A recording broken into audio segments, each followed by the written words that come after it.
Welcome to இன்ஃபோகேம் நண்பா. நம்ம இந்த வீடியோவில் எதை பற்றி பார்க்க போகிறோம்னா lateral entry PR B.Tech admission 2022 இதுக்கான ஆன்லைன் சாய்ஸ் ஃபில்லிங்கில் நீங்கள் வந்து என்னெல்லாம் பண்ணலாம் என்னெல்லாம் பண்ணக்கூடாது இதை பற்றி டீட்டெயிலாக பார்க்க போகிறோம். அப்படியே காலேஜ் லிஸ்ட்டும் வந்து ரிலீஸ் பண்ணியிருக்காங்க, அதையும் பார்த்துடலாம்.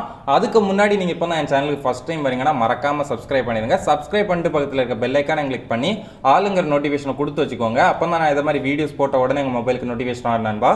சரி வாங்க நண்பா, வீடியோக்குள்ளே போகலாம். Lateral entry PR B.Tech admission 2022 இதுக்கான காலேஜ் லிஸ்ட்டோட PDF வந்து அவங்க மார்னிங்கே அவங்களோட அஃபீஷியல் வெப்சைட்டில் அப்டேட் பண்ணிட்டாங்க. டிஸ்கிரிப்ஷன்லேயும் அந்த பிடிஎஃப்க்கான லிங்கை வந்து நான் கொடுத்துருக்கேன், அதை கிளிக் பண்ணி பார்த்தோம் நீங்கள் வந்து செக் பண்ணிக்கலாம். அந்த பிடிஎஃப்ல எந்த மாதிரி வந்து காலேஜ் லிஸ்ட்டை கொடுத்துருக்காங்கன்னு பார்த்தீங்கன்னா காலேஜ் கோடு வைஸ், அப்புறம் காலேஜ் நேம் வைஸ், அப்புறம் டிஸ்ட்ரிக்ட் வைஸ் அப்படின்னு மொத்தமாக 3 டைப்பாக வந்து அந்த பிடிஎஃப்ல வந்து காலேஜ் நேமை கொடுத்துருக்காங்க. அந்த பிடிஎஃப்ல இருக்க எல்லா காலேஜுமே இந்த கவுன்சிலிங்கில் வந்து பார்ட்டிசிபேட் பண்ணுது.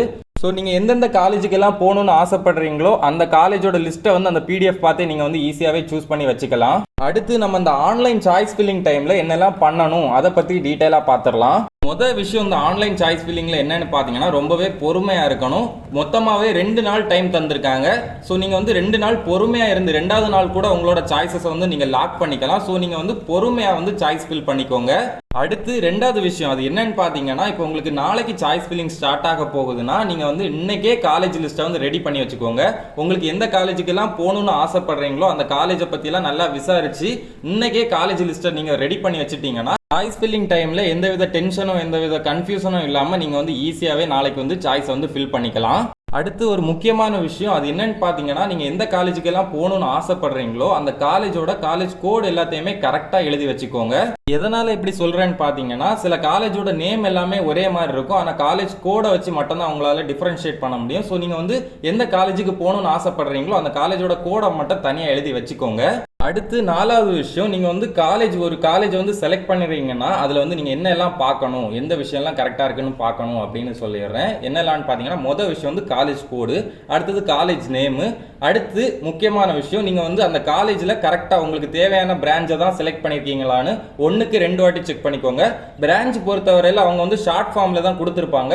ஸோ நீங்கள் வந்து ஆல்ரெடி வந்து அந்த வெப்சைட்லேயே வந்து கொடுத்துருக்காங்க பிரான்ச்சோட ஃபுல் ஃபார்ம், அதாவது ஷார்ட் ஃபார்மும் கொடுத்துருப்பாங்க ஃபுல் ஃபார்மும் கொடுத்துருப்பாங்க. அந்த பிடிஎஃப் பார்த்து கரெக்டாக நீங்கள் வந்து எந்த காலேஜில் எந்த பிரான்ச்சை செலக்ட் பண்ணணும்னு நினைக்கிறீங்களோ அதுதான் இருக்கான்னு 1க்கு 2 வாட்டி செக் பண்ணிக்கோங்க. அப்புறம் இன்னொரு முக்கியமான விஷயம் அது என்னன்னு பார்த்தீங்கன்னா, நெட்வொர்க் வந்து ஸ்லோவாக இருக்க டைமில் வந்து சாய்ஸ் ஃபில்லிங் பண்ணாதீங்க. நெட்வொர்க் வந்து ஸ்பீடாக இருக்கான்னு பார்த்துக்கோங்க. எதனால் எப்படி சொல்கிறேன்னு பார்த்தீங்கன்னா, நீங்கள் வந்து நெட்வொர்க் ஸ்லோவாக இருக்க டைமில் சாய்ஸ் ஃபில்லிங் பண்ணிங்கன்னா நீங்கள் ஆட் பண்ணுற காலேஜ் வந்து உங்களோட செலெக்ஷனில் வந்து வராது.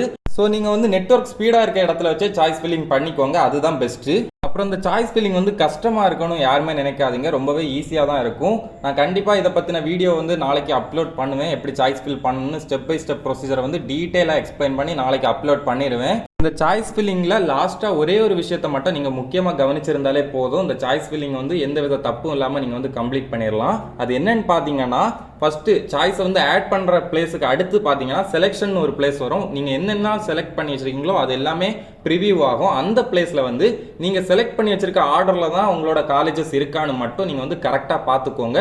ஃபஸ்ட்டு எந்த காலேஜ் இருக்கோ அந்த காலேஜுக்கு தான் உங்களோட ரேங்க் படி சீட் கிடைக்குமா அப்படின்னு பார்ப்பாங்க. அந்த காலேஜ்லனா அதுக்கு அடுத்த காலேஜ் அப்படி வரிசையாக தான் வருவாங்க. ஸோ நீங்கள் வந்து எந்த காலேஜுக்கு போகணும்னு ஆசைப்படுறீங்களோ அந்த காலேஜ் தான் ஃபஸ்ட்டு உங்களோட லிஸ்ட்டில் ஃபஸ்ட்டில் இருக்கான்னு மட்டும் நீங்கள் வந்து கவனிச்சிட்டாலே போதும். எந்தவித தப்பும் இல்லாமல் உங்களோட கவுன்சிலிங் வந்து கம்ப்ளீட் ஆயிரும். அடுத்து இந்த கவுன்சிலிங்கில் நீங்கள் என்னெல்லாம் விஷயம் வந்து பண்ணக்கூடாது அதை பற்றி டீட்டெயிலாக பார்த்துடலாம்.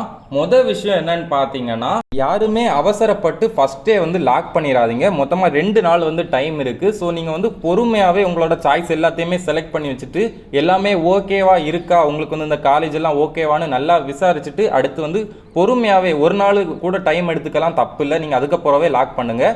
ஆனால் நீங்கள் ஃபஸ்ட்டே லாக் பண்ணிட்டீங்கன்னா ஒருவேளை உங்களுக்கு வந்து அந்த காலேஜுக்கு போகணுன்னு விருப்பம் இல்லை, அந்த சாய்ஸை வந்து மாற்றணும்னா கண்டிப்பாக மாற்ற முடியாது. ஸோ வந்து நீங்கள் வந்து பொறுமையாகவே உங்களோட சாய்ஸை வந்து லாக் பண்ணிக்கோங்க. அடுத்து உங்களோட பெர்சன்டேஜ் வச்சு நீங்கள் கரெக்டாக எந்த ரவுண்டில் வருவீங்கன்னு தெரிஞ்சு வச்சுக்கோங்க. அப்படி உங்களுக்கு ஏதாச்சும் கன்ஃபியூஷன் இருந்தாலும் கமெண்ட் பண்ணுங்கள், நான் கண்டிப்பாக அதுக்கு ரிப்ளை பண்ணுவேன் நண்பா. அப்புறம் ஒரு காலேஜில் இருந்து நம்ம ஒரே ஒரு கோர்ஸை மட்டும் தான் செலக்ட் பண்ண முடியுமா அப்படின்னு உங்களுக்கு ஒரு டவுட் இருக்கலாம். அப்படியெல்லாம் எதுவுமே கிடையாது. ஒரு காலேஜில் இருந்து நீங்கள் எத்தனை கோர்ஸை வேணாலும் செலக்ட் பண்ணிக்கலாம். அப்புறம் இந்த டவுட்டே நிறைய பேர் கேட்டிருந்தாங்க. அது என்னன்னு பார்த்தீங்கன்னா, நான் வந்து மேக்ஸிமம் எத்தனை காலேஜ் வந்து செலக்ட் பண்ணிக்கலாம் அப்படின்னு ஒரு டவுட் கேட்டிருந்தீங்க. இதுக்கான பதில் என்னன்னு பார்த்தீங்கன்னா, எத்தனை காலேஜ் வேணாலும் செலக்ட் பண்ணிக்கலாம், அது உங்கள் விருப்பம் தான். 100 காலேஜுக்கு மேலே கூட செலக்ட் பண்ணிக்கலாம், அது உங்கள் விருப்பம் தான். ஆனால் கம்மியான காலேஜ் மட்டும் செலக்ட் பண்ணிடாதீங்க. இப்போ வந்து உங்களுக்கு ஒரு 80% இருக்குது அப்படின்னு சொல்லிட்டு ஒரு 10 காலேஜ் மட்டும் அப்படிலாம் செலக்ட் பண்ணவே செய்யாதீங்க. 80% இருந்தாலும் மினிமம் வந்து ஒரு 30 காலேஜாவது செலக்ட் பண்ணிக்கோங்க. உங்களோட சேஃப்டிக்காக தான் சொல்கிறேன். அப்புறம் ஒவ்வொரு காலேஜ்லையும் எவ்வளோ வேகன்சி இருக்கும் அதை பற்றின லிஸ்ட் வந்து எனக்கு கொடுங்கன்னு நீங்கள் நிறைய பேர் கேட்டிருந்தீங்க. அதை வந்து நான் கேட்டிருக்கேன், அது இன்னும் கிடைக்கல. ஒருவேளை கிடைக்கலனாலும் நீங்கள் வந்து கவலைப்படாதீங்க. நீங்கள் வந்து சாய்ஸ் ஃபில்லிங் டைமில் நீங்கள் வந்து ஒரு காலேஜை செலக்ட் பண்ண போனீங்கன்னா அந்த காலேஜ் பக்கத்தில் எந்த காலேஜை நீங்கள் செலக்ட் பண்ண போகிறீங்களோ அதில் எந்த பிரான்ச்சை செலக்ட் பண்ண போகிறீங்களோ அந்த பிரான்ச்சில் வந்து உங்களோட கம்யூனிட்டிக்கு எவ்வளோ சீட் இருக்குன்னு நீங்கள் சாய்ஸ் ஃபில் பண்ணும்போதே உங்களுக்கு வந்து தெளிவாக தெரியும். அப்புறம் டெலகிராம் லிங்க் வந்து நான் டிஸ்கிரிப்ஷனில் கொடுத்துருக்கேன், அதை கிளிக் பண்ணி ஜாயின் பண்ணிக்கோங்க. உங்களுக்கு ஏதாச்சும் டவுட் இருந்தால் நம்ம ஸ்டூடெண்ட்ஸே ரிப்ளை பண்ணுவாங்க. ஸ்டூடெண்ட்ஸ் வந்து நீங்களே உங்களுக்கு வந்து மாறி மாறி ஹெல்ப்ஃபுல்லாக இருந்துக்கோங்க. டவுட்ஸ் ஏதாச்சும் இருந்துச்சுனாலும் ஹெல்ப் பண்ணுங்கள். நானும் உங்களை மாதிரி ஸ்டூடெண்ட் தான். ஸோ நீங்கள் வந்து உங்களுக்குள்ளே நீங்கள் வந்து ஹெல்ப் பண்ணிக்கோங்க. கம்யூனிட்டி டேப்லேயே நான் வந்து டெலகிராம் லிங்க் வந்து போஸ்ட் பண்ணுறேன். ஸோ அதை யூஸ் பண்ணி நீங்கள் வந்து ஜாயின் பண்ணிக்கலாம். ஸோ கவுன்சிலிங் அட்டன் பண்ண போகிற எல்லா ஸ்டூடெண்ட்ஸுக்குமே ஆல் தி பெஸ்ட் நண்பா. கண்டிப்பாக வந்து நல்ல காலேஜ் எல்லாருக்குமே கிடைக்கும். எந்த காலேஜில் உங்களுக்கு சீட் கிடைச்சாலும் கண்டிப்பாக வந்து நீங்கள் படிக்கிறத பொறுத்து தான் உங்களோட லைஃப் வந்து மாறப்போகுது. ஸோ எல்லாருமே நல்லா படிங்க. ஸோ இந்த இன்ஃபர்மேஷன் எல்லாமே கண்டிப்பாக உங்களுக்கு யூஸ்ஃபுல்லாக இருந்திருக்கும் நம்புறேன் நண்பா. இந்த lateral entry PR B.Tech admission 2022 பற்றி இன்னும் நிறைய இன்ஃபர்மேஷன் தெரிஞ்சுக்கணும்னா மறக்காமல் நம்ம இன்ஃபோகேம் சேனலை சப்ஸ்கிரைப் பண்ணி பக்கத்தில் இருக்க பெல் ஐக்கானை கிளிக் பண்ணி ஆளுங்கிற நோட்டிஃபிகேஷனை கொடுத்து வச்சுக்கோங்க. உங்களுக்கு இந்த லேட்டரல் என்ட்ரி பிஆர் B.Tech அட்மிஷனில் எந்த டவுட் இருந்தாலும் கமெண்ட் பண்ணுங்க. என்னால் முடிஞ்ச அளவு சீக்கிரம் ரிப்ளை பண்ணுறேன். மேலும் இந்த மாதிரி யூஸ்ஃபுல்லான வீடியோஸ்க்கு மறக்காமல் நம்ம இன்ஃபோகேம் சேனலை லைக் பண்ணுங்கள், ஷேர் பண்ணுங்கள், சப்ஸ்கிரைப் பண்ணுங்கள். இந்த வீடியோ உங்கள் ஃப்ரெண்ட்ஸ் அப்புறம் ஃபேமிலி எல்லாருக்குமே ஷேர் பண்ணுங்கள் நண்பா. தேங்க்யூ.